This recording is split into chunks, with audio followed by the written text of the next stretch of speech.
So, just to go over things to start with, what were sort of like the origins of DayZ is pretty interesting, and the way you proposed it as like an emotional training simulator for the Army. Can you just describe how that went over and why it went in this different direction?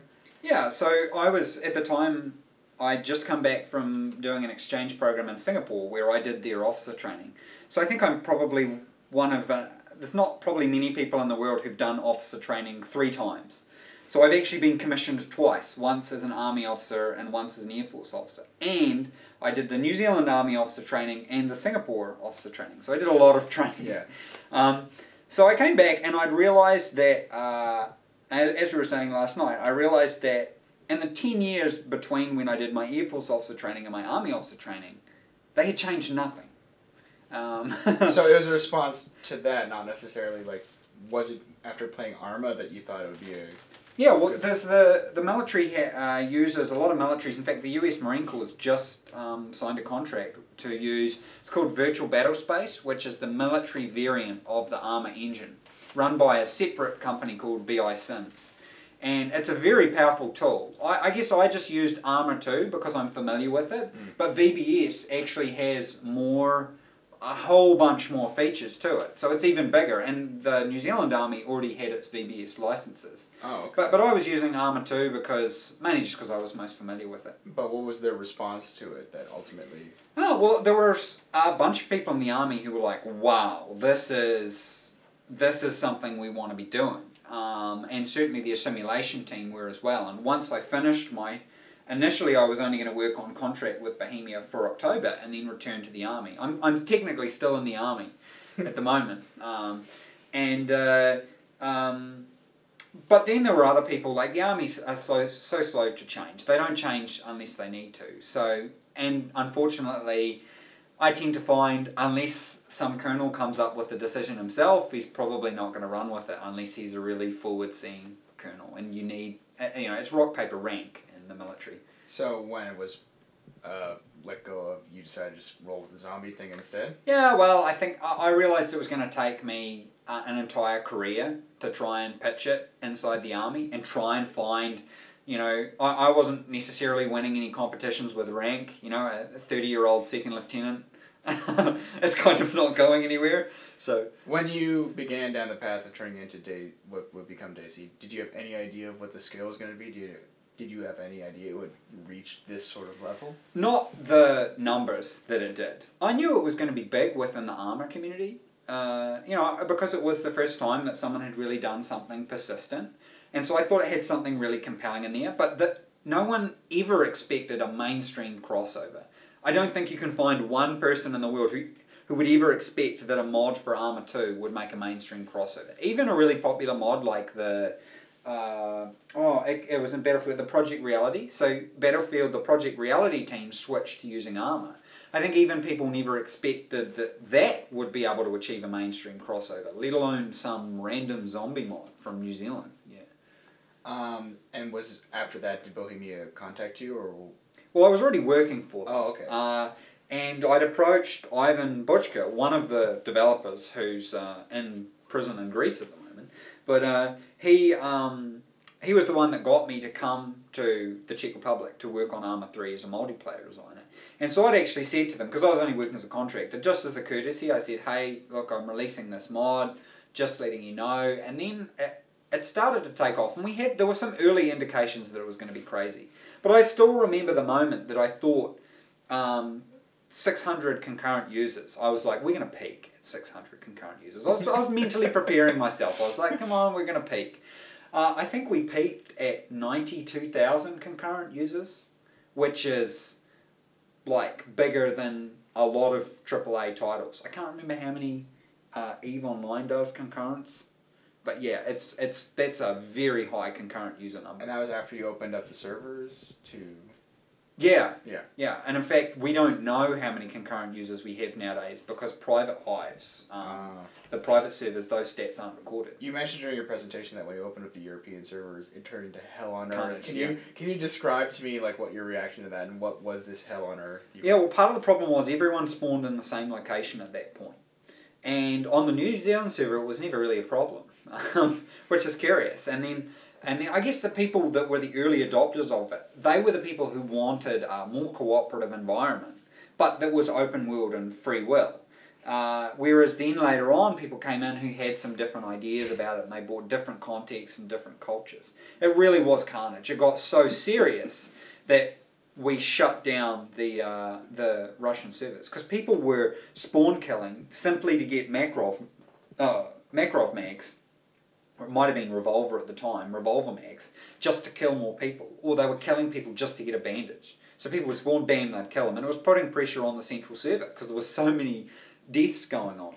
Was that kind of like an early indicator of the sort of social dynamic that would then evolve in this ant farm you've created? Yeah, yeah. Well, it was an indicator that things can rapidly change. So there were very, very quick problems that would happen. Another example is when I first implemented the infection mechanic. The infection mechanic, there was a bug with it that meant that if it rained, you would basically instantly develop an infection.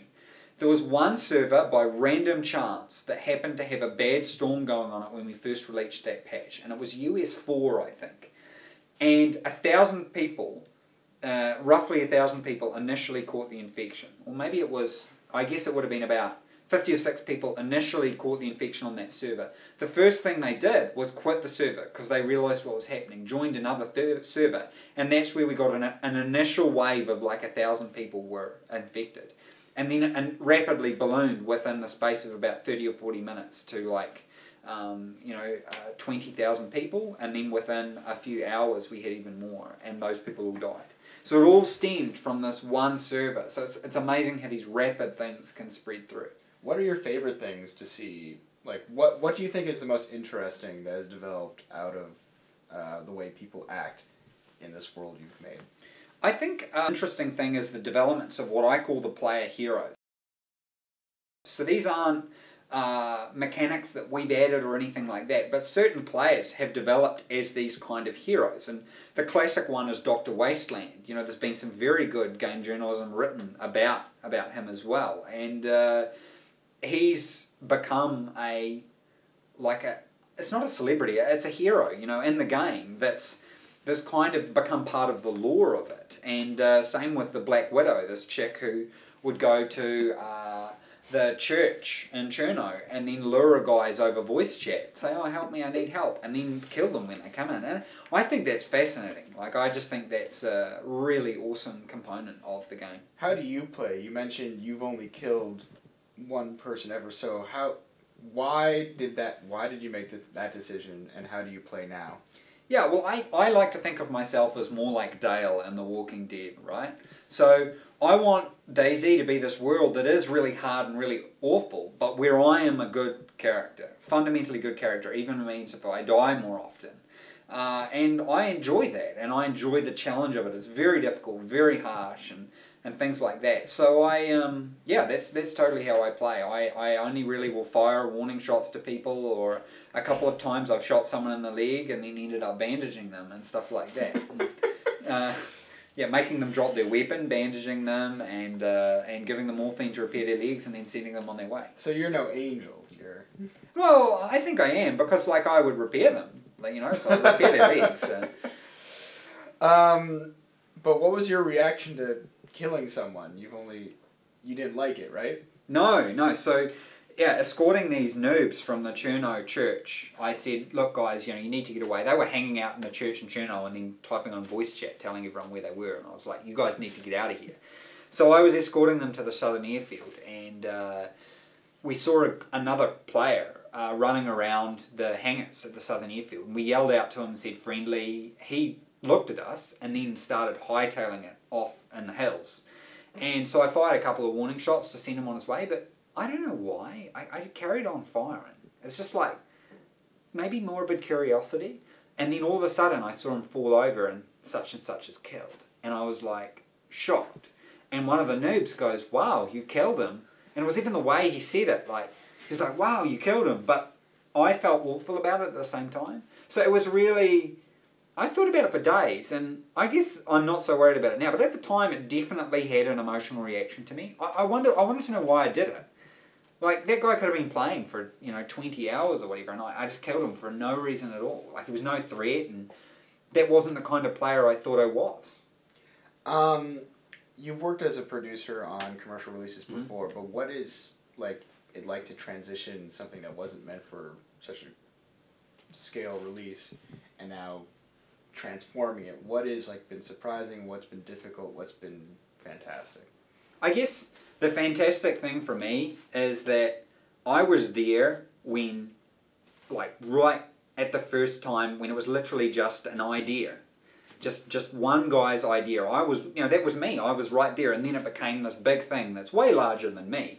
There's people making mods of the mod, and developing all these applications. There's this lore about it. There's memes, and that came from, I can remember when I was just this some guy sitting at a computer, and I made those first keystrokes. So that's, I think, the most rewarding part of it. And I don't think nobody can ever take that away.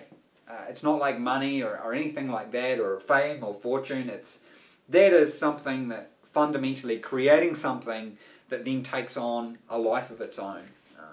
But what are the challenges for this? The challenge, probably the biggest challenge, is dealing with all the, well, for want of a better word, crap that comes along with it. And I think people vastly underestimate how much of that is.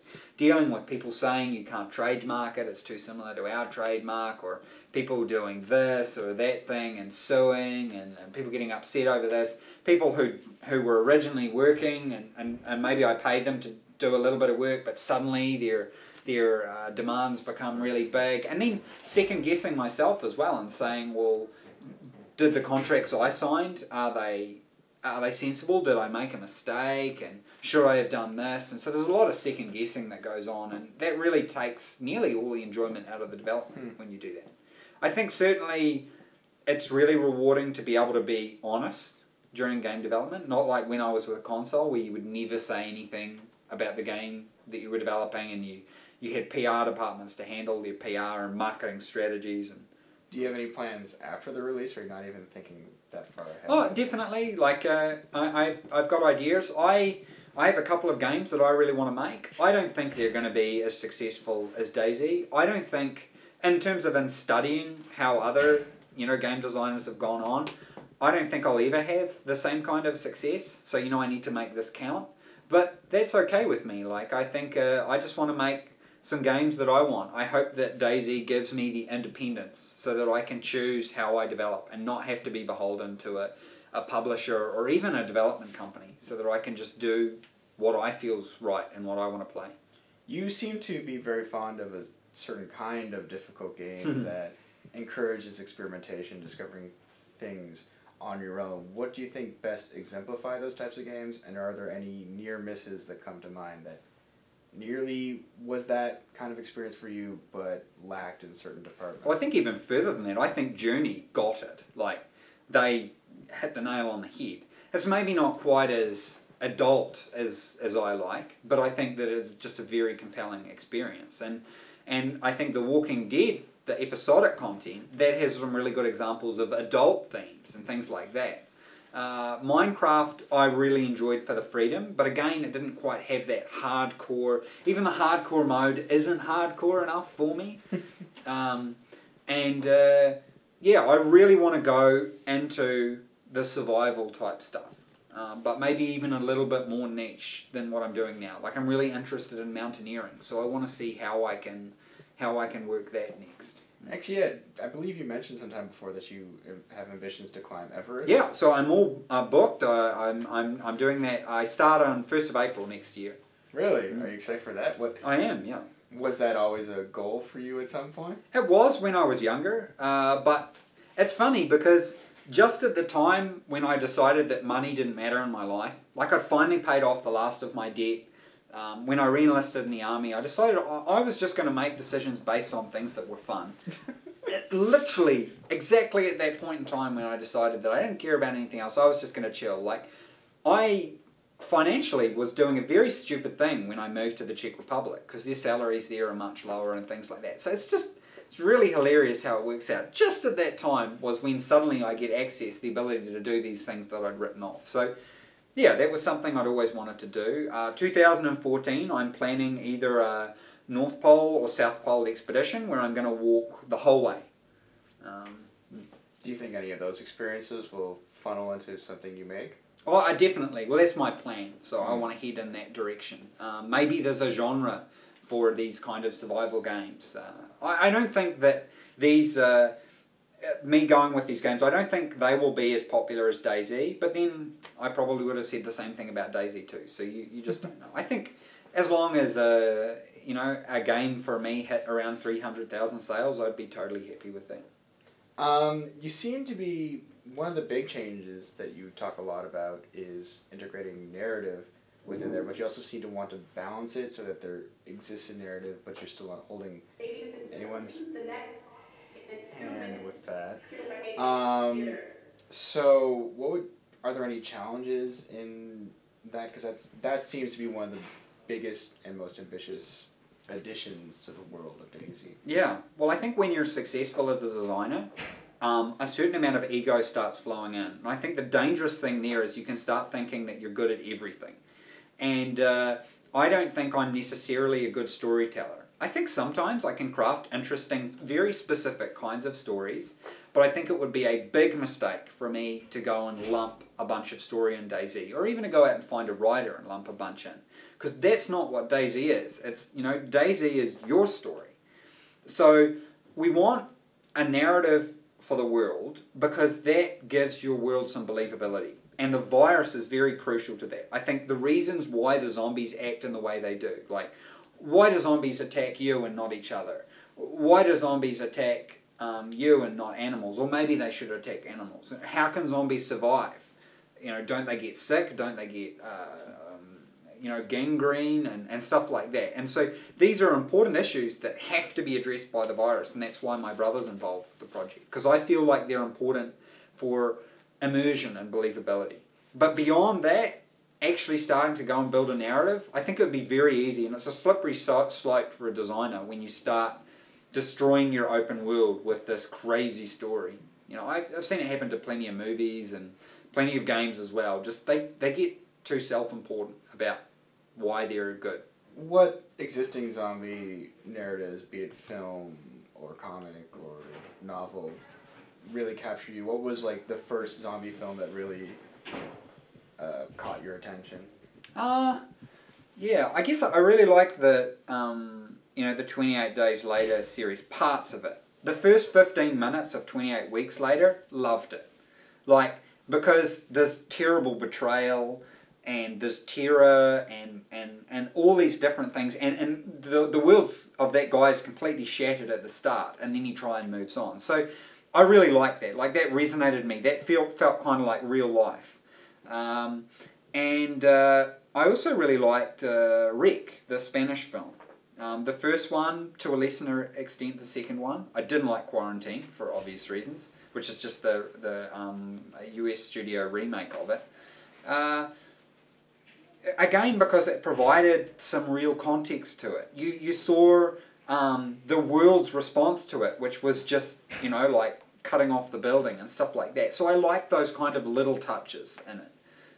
Yeah, and obviously probably the biggest inspiration, curiously enough, has no zombies in it, which is The Road.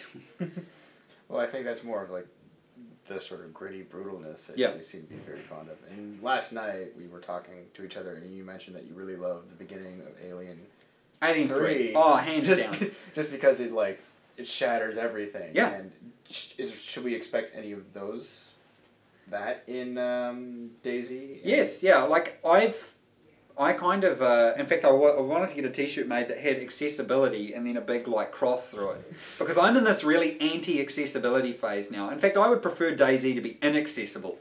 Maybe there should be like some kind of like IQ test or something at the start of the game or something. But it's because it's really frustrating me with a lot of the games I'm playing at the moment. It feels like they're going on about accessibility and this and that and the next thing. And to me accessibility is just industry code for profit. That's all it is. So I don't think it's making better games now. They've gone way too far with it. So if anything, I think DayZ will be more inaccessible. And a part of that will be through its raw grittiness. So we will try and address some stuff. Like I think if you've got a broken leg, you should somehow be able to kind of carry on or be helped and stuff like that. But certainly I think players will end up in very bleak, horrible situations of which the response is just, yeah. You're part of an interesting vanguard in just game making in general, because a lot of the rules seem to be being broken by not just you, but Minecraft as well, where the model for creating a game and what constitutes success is completely different. Is that exciting to be part of? Are there anything you hope to see more of in the years ahead? Yeah, I think it comes down to, like we were talking about last night, the ability to adapt. And it's actually a key principle I learned about in the army, so with guerrilla warfare, right? The reason why insurgency is able to completely destroy a large military if they don't adapt to it. And I think there's crazy parallels with the game industry at the moment. So I used to really rip on big companies like EA and THQ and that, but now I kind of don't, because they are dealing with these massive big budget projects. They can't afford a failure. Like, look at THQ. They're in a really bad state, and yet they've made Company Heroes, which I love. They've made Dawn of War, which I really liked. Maybe not so much the second one, but definitely the first one. And Relic are just such a fantastic developer, and yet there's THQ's in this difficult situation. And I think they know, like John Ricciello from EA, they know that they're in this difficult place and that they need to innovate and adapt. But how can they? Because adaptation is about possible failure. Like, DayZ is a product of maybe 100 failed mods of mine and failed little experiments and a whole bunch of little failures along the way. And it's continuing to make little failures. And I think DayZ is able to survive because I am able to be so honest about where it's at that we don't have all this PR fallout from when we make these little failures. What were some of those previous mods you've made? How long have you been modding? Well, I've been modding probably since the Amiga, since I had an Amiga, so probably since the late 80s, yeah. And what games did you mod? Well, the first game I ever made was called Submarine. I'm not really good with names. DayZ, Submarine. Maybe I should be like an operational planner for the Pentagon and like come up with a lot very obvious operation names. But yeah, actually probably my coolest mod I've ever made is still unreleased, and it's the one that got me my job at Bohemia. I basically ripped out the entire engine for Arma and I made a space simulator. So you can actually go up in a shuttle and float around as an astronaut, and I spent like 2 years recreating a shuttle model and making an astronaut, and I come up with my own physics for it all. But yeah, I haven't actually released it. And just before we leave off, any tips you have for any aspiring game makers?